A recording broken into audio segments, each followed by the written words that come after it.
Hello everyone, I'm so happy to have you back here. This is a very important and very special video.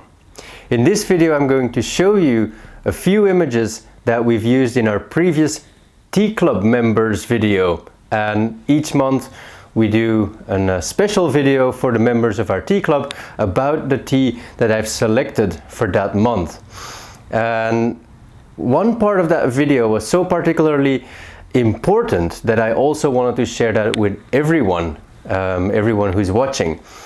And it's about chemicals and pesticides in tea manufacturing. We work together with a lot of tea farmers in Japan, and for last month we visited the Katagi Kokaen tea farm. And Katagi Takatomo is a farmer who is really dedicated to organic and natural tea farming.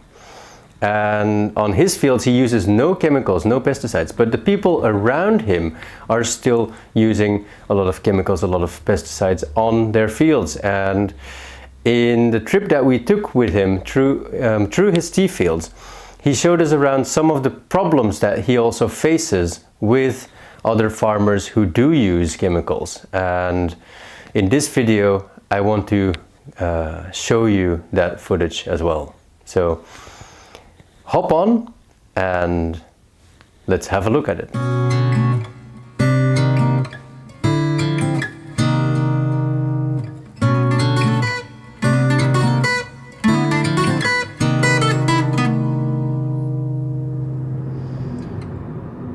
We're on the way to Asamia, which is where our friend and farmer Katagi Takatomo is producing his wonderful organic teas.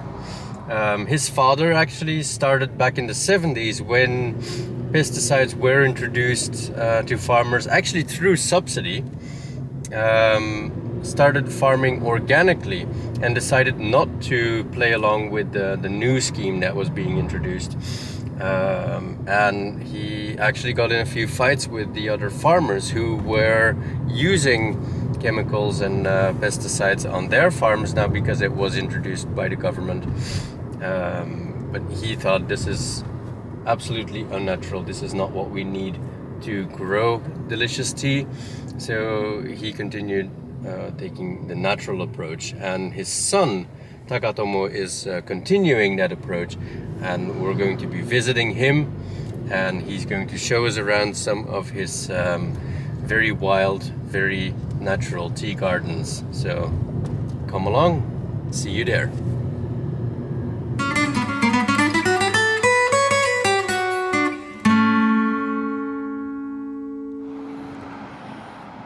So a lot of people know about Uji and the Uji tea region, but don't really know about Shiga, and we're in Shiga at the moment, which is also a very renowned tea production area. And some say it's actually older than the traditional area of Uji, because in the past when Saicho and Kukai, two monks that traveled to China, came back, they set up their temples respectively on the Hiei mountain and at Koyasan. And they are said to have brought tea seeds back to Japan, and they were planted by Saicho here in Shiga, and that's already in the 600s, 700s. So this region is said to have the oldest tradition of tea manufacturing. And today we're visiting the Katagi Kokaen farm, and this is Mr. Katagi, our tea farmer friend that we will be visiting his tea gardens with today. So stay tuned.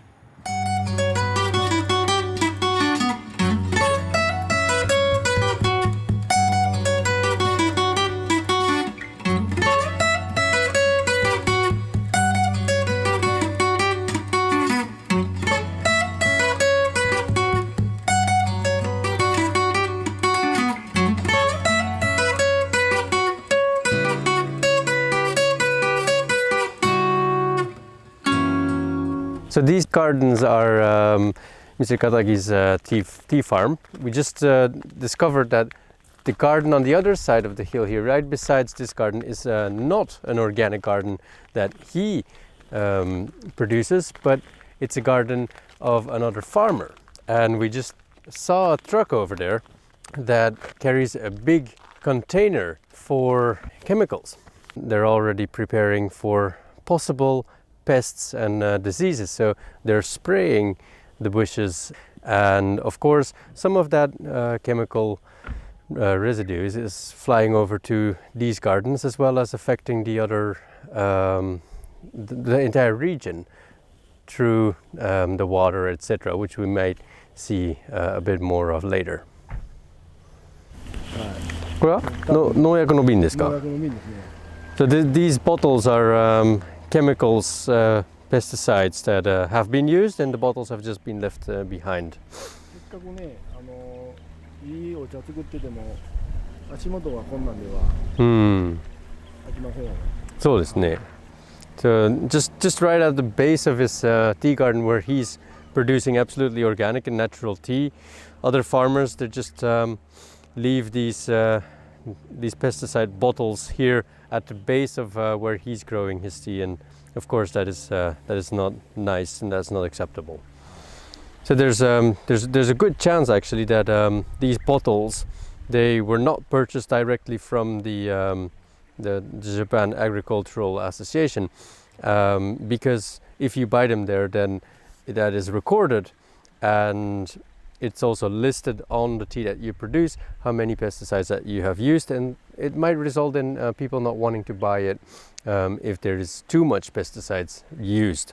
So what they do is they tear off the labels from the bins that they got somewhere else, and they just throw this to dispose of the evidence that they've used it. And of course, because this is an organic farm, they would just throw it here just to taunt him a little. So what if we have here? これは何ですか？これは農薬を水を汲むところですね。はい。Oh, so this is the place where those trucks that we've seen get water from the river to mix in with their pesticides. And so the pesticides, of course, they're in the tank already. The water is pumped into the tank, and of course some of those pesticides that get mixed in with the water, they get into the pipe, and they also get reverted back into the river. So here you see some of these bubbles on the water that are indicative of chemical and pesticide pollution. So garbage disposal services from in town buy land here because it's so cheap, and they use that land as a junkyard. They put their old fridges and washing machines and everything there, and they just leave it. That also points to, of course, the sad truth of the pollution that is going on around here.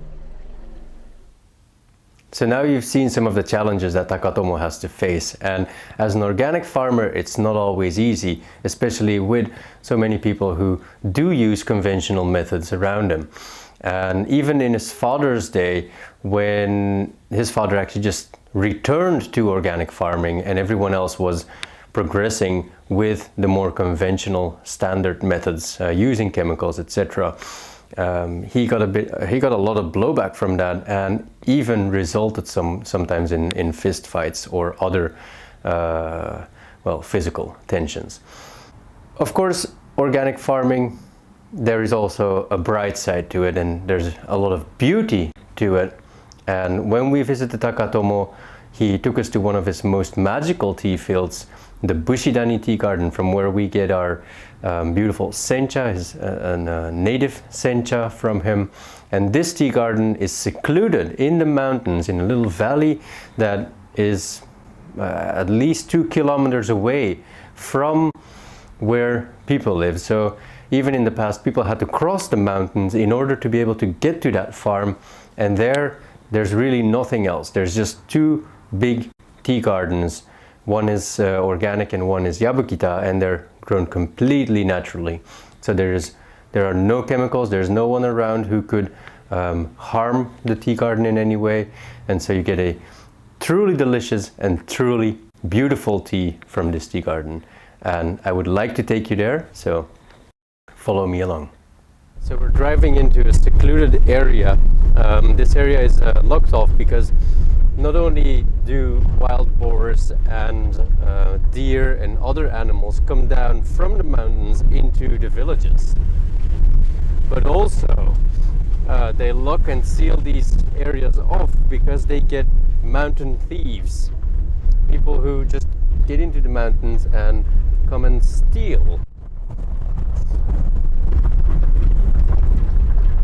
tea garden.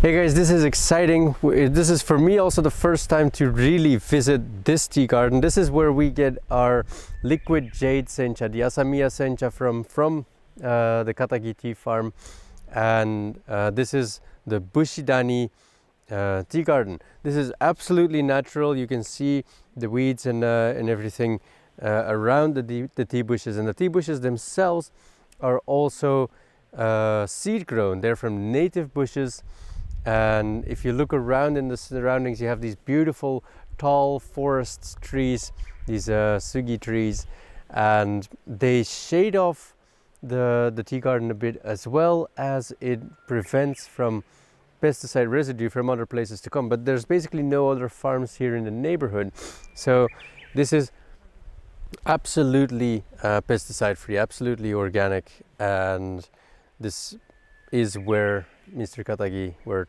Takatomo produces his really beautiful, really delicious liquid jade sencha. And so for those who are subscribed to our tea club, this month the tea that you'll be getting is a sencha from this particular tea garden. So I just wanted to point out a few things about these particular tea bushes. If you look at the base here, first of all, you can see the moss growing on the tea trees, and also you see the white shade of the bark of the tea bush. These tea trees, they're about 50-60 years old, he said, and so they're completely grown from seeds, but it also is absolutely naturally grown, and you can see that because of the moss that is growing here, the complete natural environment, some weeds that are growing here as well. And if you would use pesticides, then you wouldn't have this here. Another important point that we have to look at is the spider webs, the bugs that live on here, and also the natural substance that you have here in and around these tea gardens. You see a lot of these branches, these leaves. Those are basically natural supplies that they get from neighboring forests, and they throw that onto the pots in between these lanes of bushes so that it can decompose of its own accord and also provide nourishment for these tea trees.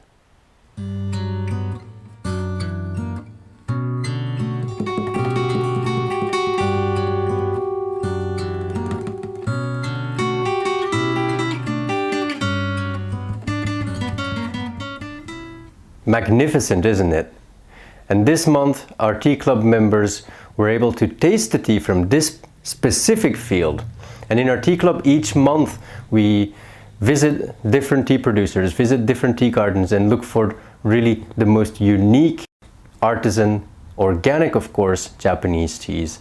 And if you're interested in receiving these beautiful teas yourself as well, then don't forget to subscribe to the tea club.